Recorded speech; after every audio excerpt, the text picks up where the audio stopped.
Hello, আমরা অনুব্রত মণ্ডল নয়, আমরা পুলিশকে তার স্ত্রী তার বউকে ধরে টানিনি।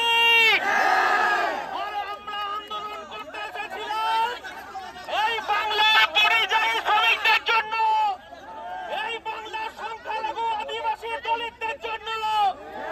আর মমতা বন্দ্যোপাধ্যায়ের পুলিশ আমাদেরকে মারতে মারতে জেলের ভেতর ঢুকিয়েছে।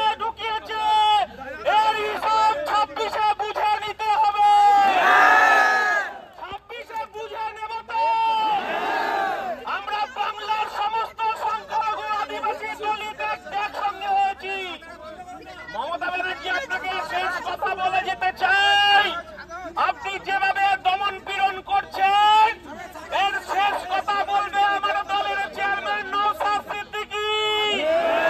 তার নেতৃত্বেই বাংলায় নবজাগরণ আসবে।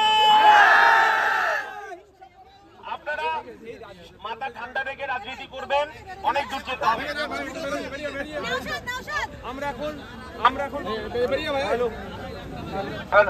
আমরা এখন বক্তব্য শুনে নেব ডাব্লিউপিআর পার্টির নেতৃত্ব রাজ্য